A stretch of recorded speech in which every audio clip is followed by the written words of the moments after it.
The Alberta provincial election is almost here, taking place on May the 29th. Our guest today is Cathy Hogg, the NDP candidate for Cypress-Medicine Hat. She joins us now for Medicine Hat. Welcome to Bridge City News. Cathy, great to have you on today. Thank you very much, Jeanette. It's a pleasure to be here. Thank you for having me. Thank you. Okay, so Cathy, can you maybe tell us a bit about yourself and why you decided to take this jump into provincial politics? Because this is pretty new for you, huh? It's a leap, that's for sure. So yeah, I've lived in Medicine Hat for just over 40 years, and I worked as a rehabilitation practitioner, and then met a rancher and moved out to the Cypress Hills just about 30 years ago. And so I'm in the agriculture community. We run a cow-calf operation. And then 10 years ago, decided to run as a trustee for Prairie Rose School Division. And I've been serving in that capacity, yes, for 10 years. And I've also served as the president of the Public School Boards Association of Alberta. So I'm very comfortable visiting the Ledge in Edmonton. I've spent a significant amount of time there advocating for equity in education. And yeah, I think there's a lot more to be advocated for our Southeast corner. And so I just decided that I should put my name forward and put my 10 years of governance experience to work. Okay, so you know a lot about education and quite a little bit about the ag sector there. So what are you hearing from the people in your riding? What's the biggest issues? Yeah, and I think that a lot of that depends on the who answers the door, the demographic. If it's seniors, they're certainly concerned about the Canada pension being taken over by the provincial government. And I just, assure them that the NDP party would certainly protect their pension and make sure that it stays where it is right now. They worked hard for that money, and they shouldn't have to worry about it being taken over and gambled with. And so the other thing that they're concerned about is healthcare, of course. And, again, I do my best to assure them that the NDP will do their very best. And we have some great plans called Family Health Teams is one thing that we want to assure them of, that we'll assure that their health needs are met where and when they need them. We also want to restore cuts made to senior benefit plans and to provide shingles vaccine for seniors and at no cost to them. And yeah, just to make things more comfortable for them. If I'm talking to young families, their concern is education. And one of the things that spurred me to run as a trustee was when I saw the UCP curriculum land on my desk as a trustee. And, I, along with many trustees and teachers, find that the UCP curriculum does very little to prepare our children for the future. And it may sound cliche that the children are our future, but they literally are our future, and they need to be prepared for it. So the funding of public healthcare and public education is paramount to us, and we'll make sure that those are addressed. Yeah, of course, healthcare and education, big issues. Inflation and affordability, of course, also continue to be those major concerns for a lot of Albertans. So what are your thoughts on how to deal with this? I believe the last time the NDP was in government, there was a huge deficit, a large debt. Well, the NDP inherited a pretty bad situation, and they also inherited the oil and gas industry when the oil prices were probably at the lowest that they've ever been. The current government has taken the freeze off of utilities, car insurance, a lot of things that have made life pretty unaffordable for a lot of Albertans. We are going to restore those. We're going to put the freeze back on, and tuition too for young Albertans. We need our young Albertans to go back to school and to go to post-secondary so that they are prepared to be the leaders of the future. But we don't want to make it so expensive for them that they're not able to focus fully on their studies. And so we're putting the cap on tuition back to what it was on 2021.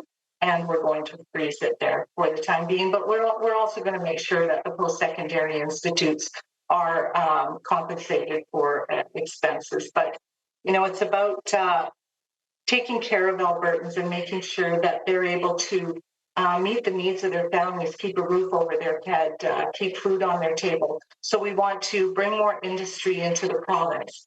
I think that it's important for people to understand that the Conservative government, the last time they had a premier finish a term, was Ed Stelmach.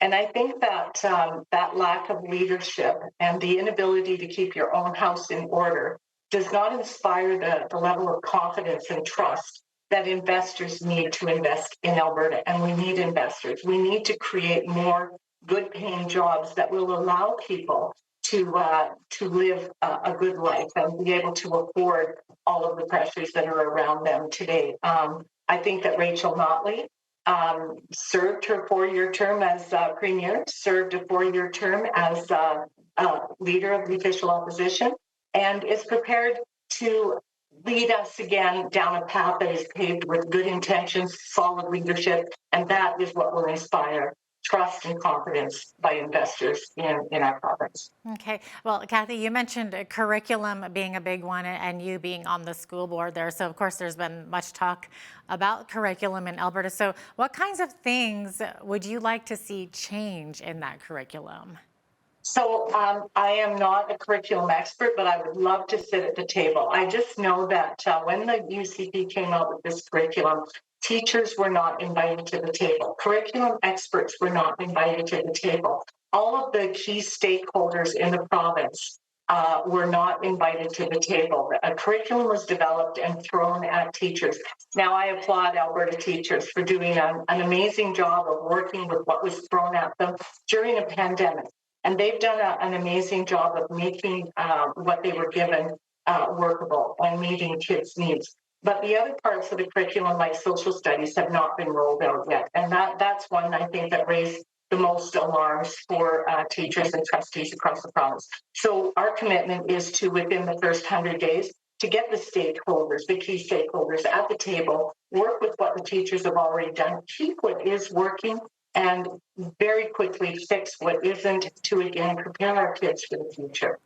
Okay, and now, Cathy, on the education front, your party has taken issue with the UCP curriculum and its emphasis on that parental choice through charter and private schools. So, can you maybe explain why parental choice could be seen as problematic? You know, I'm not sure how it is that the UCP managed to sell the idea that they were going to introduce parental choice. There's been choice in education for as long as I've been a trustee and before that. Parents do have choices in education. It's just important that we're funding education appropriately and making sure that, because not funding growth is in fact a cut to education. So we need to make sure that funding is in place and funding growth to make sure that we're able to meet the learning needs of all children in the province, no matter where they live, no matter who they are, make sure that their learning needs are being met. And we will fund the growth. We'll make sure that that funding is in place. Right. Okay. I believe that I know, like, some research has shown that in some European nations, government education funding follows the student to their school of choice. So, like in the Netherlands, for example, 2/3 of the pupils in that country attend non-public schools. So it sounds like European nations maybe have had a bit of success with school choice. Do you think something like that could work in Alberta?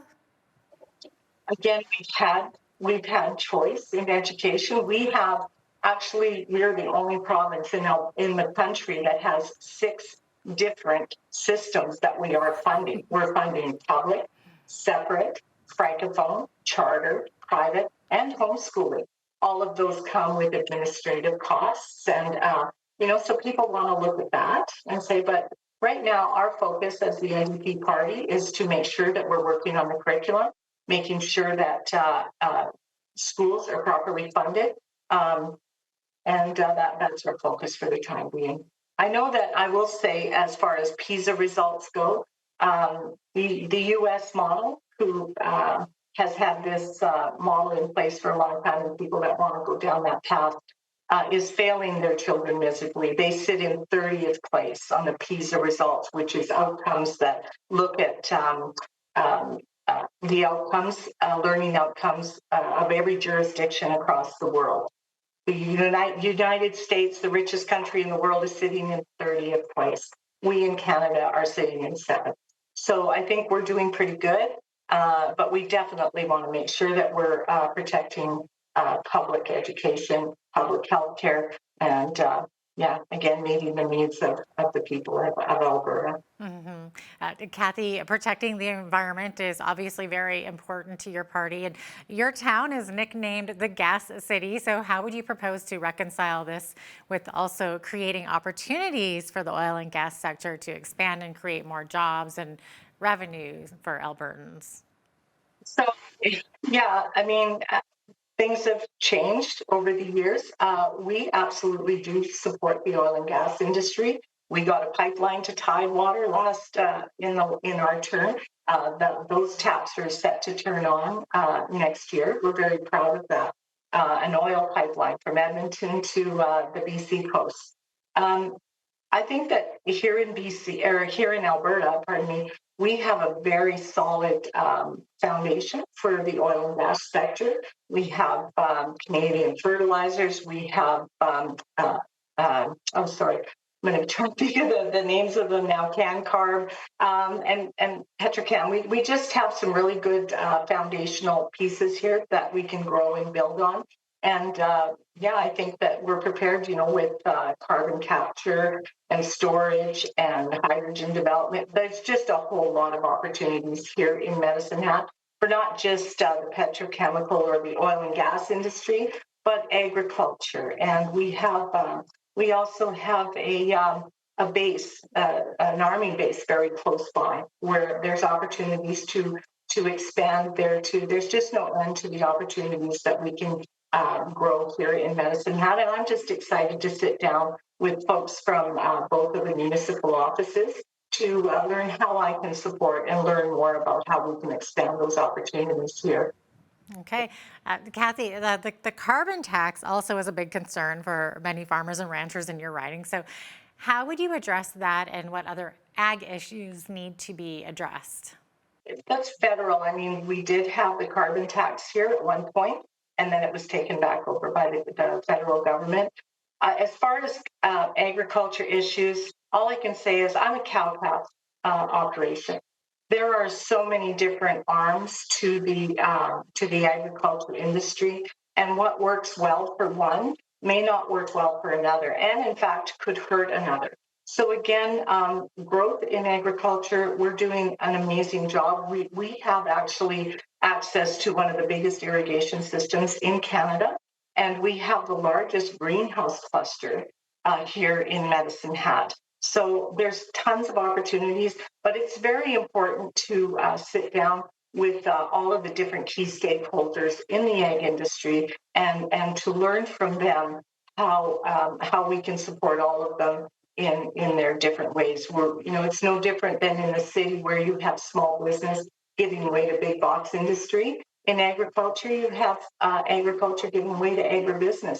So it's just a matter of finding ways to support the smaller businesses. And actually, we're very happy to say that we're introducing a no taxes for small businesses up to 100,000 businesses in Alberta, and that will include small businesses and also small farming businesses. So there could be up to a $10,000 savings for these small businesses, and we're just happy to support them and find ways to keep them competitive with the larger competitors out there.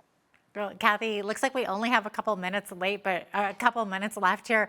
But really quick, what about the drug problems and crime in cities like Medicine Hat that you're facing? I know Lethbridge, we've had our share of it over here. How are things looking in Medicine Hat, and any ideas of how to kind of combat that? The opioid crisis and homelessness is very real. It's not just, it doesn't discriminate. And it's real for Lethbridge, Medicine Hat, but also all across Alberta. And, it's gonna require a lot of strategizing, a lot of conversation, because just throwing ideas out there, I don't know. I'm happy to say, though, that the NDP is going to be hiring 150 more police in the province. But in addition to that, 150 more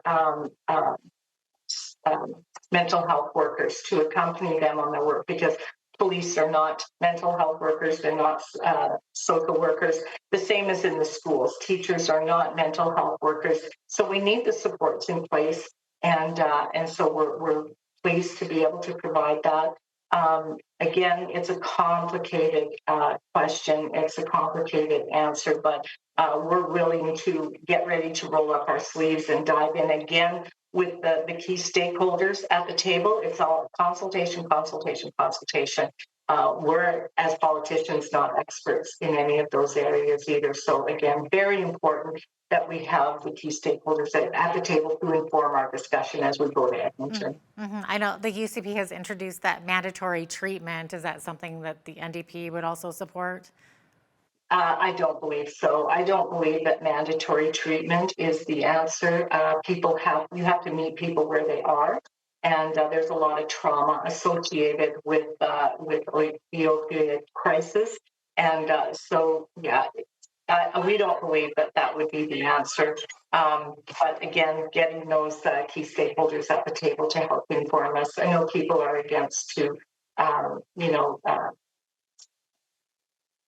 well, injection sites, Right. supervised injection sites. And I would just say that in the absence of things like that, the whole city becomes an unsupervised injection site.